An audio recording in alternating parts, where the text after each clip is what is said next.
बहू। नरेश की माँ अपने बेटे से मिलने दिल्ली आ रही है। इस बात का पता चलते ही नरेश के दिल में हलचल मच जाती है। नरेश अपनी माँ के स्वागत की तैयारी में लग जाता है।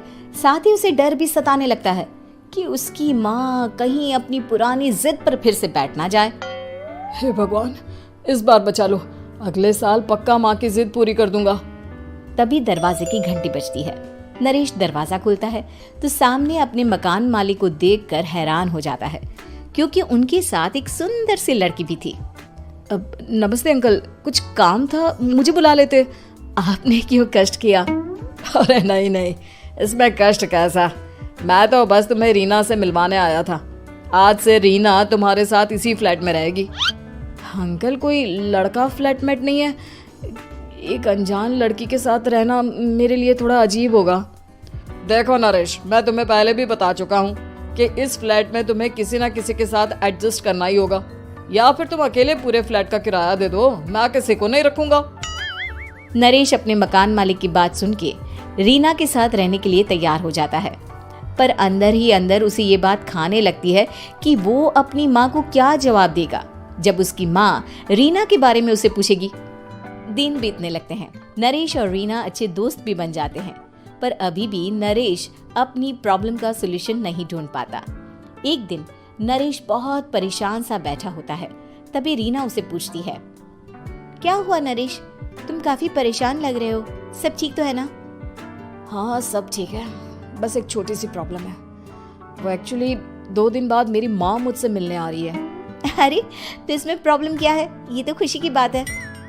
हाँ रीना, बट मेरी माँ एक जिद लेकर बैठ गई है कि मैं शादी कर लूँ, पर मैं अभी इस चीज़ के लिए तैयार नहीं हूँ। ऊपर से जब वो तुम्हें देखेगी तो 100 सवाल करेगी, क्या जवाब दूंगा?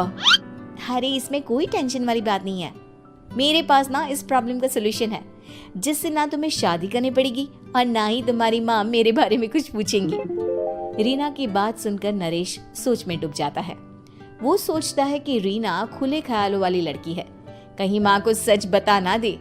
नरेश को सोच में डूबा देखकर रीना कहती है, अरे क्या हुआ, किस सोच में पड़ गए? डोंट वरी, जैसा तुम सोच रहे हो ना वैसे कुछ भी नहीं है, मेरे पास एक प्लान है।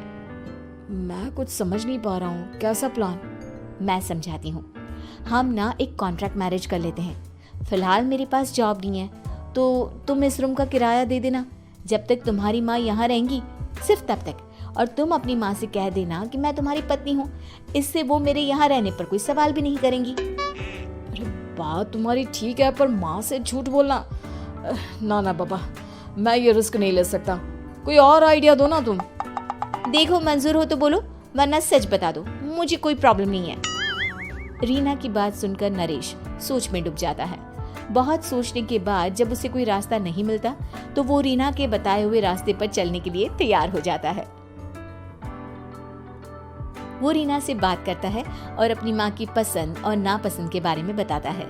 रीना भी नरेश की सभी बातों को ध्यान से सुनती है, ताकि कहीं उससे कोई गलती ना हो जाए। आखिर वो दिन भी आ जाता है जब नरेश की माँ उससे मिलने दिल्ली आ जाती है। नरेश अपनी माँ को फ्लैट पर लेकर जाता है। जैसे ही नरेश की माँ फ्लैट के अंदर जाती है, रीना उसके पैर छू लेती है। ये देखकर नरेश की माँ थोड़ी घबरा जाती है और नरेश से पूछती है, अरे बेटा नरेश, ये कौन है? माँ, ये आपकी बहू रीना है। माफी चाहता हूँ, सब कुछ इतनी जल्दी में हुआ कि आपको बता ही नहीं पाया, इसलिए सोचा कि क्यों ना आपको सरप्राइज दिया जाए। अरे बेटा, मैं तो बस तेरा घर बसा हुआ देखना चाहती थी। हाँ, बहुत अरमान थे अपनी इकलौते बेटी की शादी को लेकर, लेकिन कोई बात नहीं, शायद किस्मत को यही मंजूर होगा। ये कहते ही नरेश की माँ रीना को गले लगा लेती है। रीना बेटिया, मेरा बेटा ना थोड़ा नादान है, पर तुम काफी समझदार लगती हो, और मैं जानती हूँ कि तुम इसका बहुत अच्छे से ध्यान रखोगी। माँ आप चिंता मत कीजिए, मैं सब संभाल लूंगी। नरेश की माँ अपने बहू और बेटे के साथ खुशी खुशी रहने लगती है। दिन बीतने लगते हैं। नरेश की माँ और रीना का रिश्ता बहुत मजबूत होता चला जाता है। वो दोनों सारा दिन एक साथ रहती और खूब बातें करती। इधर साथ रहते रहते नरेश और रीना भी एक दूसरे से प्यार करने लगते हैं। दोनों को इस बात का एहसास हो जाता है, फिर भी वो इस बात को छुपा कर ही रखते हैं। एक दिन नरेश की माँ और रीना शादी के बारे में बात करने लगते हैं। रीना बिटिया, ये तो नरेश ने मुझे बिना बताए शादी कर ली, वरना मैं तो अपनी इकलौती बेटी की शादी इतनी धूमधाम से करती कि सारी दुनिया देखती रह जाती। अच्छा माँ, आप ऐसा भी क्या करती नरेश और मेरी शादी में जो दुनिया देखती रह जाती? अरे बिटिया, एक माँ के अरमान तुम अभी नहीं समझोगी। मैं तो अपनी बहू को एक रानी की तरह लेकर आती और शादी भी बिल्कुल शाही अंदाज में करती, पर मेरे तो सारे अरमान ऐसे ही रह गए। खैर, मुझे तो अपने बेटे और बहू की खुशी चाहिए बस। ये कहते हुए नरेश की माँ की आंखों में आंसू आ जाते हैं। रीना भी ये सुनकर ख्यालों में खो जाती है, क्योंकि वो भी मन ही मन खुद को नरेश की पत्नी और उसकी माँ की बहू मानने लगी थी। शाम को जब नरेश ऑफिस से घर आता है तो रीना खुद को रोक नहीं पाती और नरेश के सामने उसकी माँ को अपने और नरेश के रिश्ते का सारा सच बता देती है। रीना की बात सुनकर नरेश की माँ दोनों से बहुत नाराज हो जाती है और घर वापस जाने की बात करने लगती है। तुम दोनों ने मुझसे सच छुपाकर बहुत ठेस पहुंचाई है मुझे। अब तुम लोगों के साथ नहीं रहना चाहती मैं, कल ही वापस चली जाऊंगी अपने घर। माँ, मुझे माफ कर दो, ये सब मैंने रीना के कहने पर ही किया है, वरना मैं भी आपको कभी ठेस पहुंचाने के बारे में सोच भी नहीं सकता। हाँ माँ, हमने ये सिर्फ आपका दिल रखने के लिए किया, प्लीज हम दोनों को माफ कर दीजिए।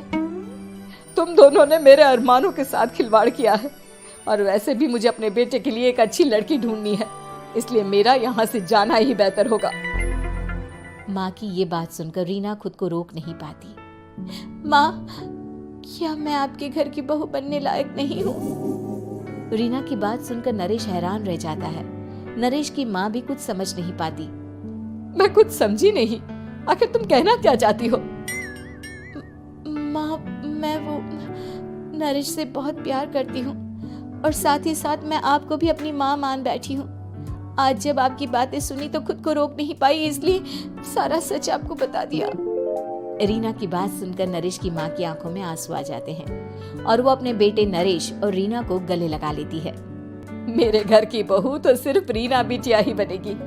मैं आज ही तुम दोनों की शादी की तारीख निकलवा दूंगी, बस एक बार तुम्हारे घर वाले मान जाए।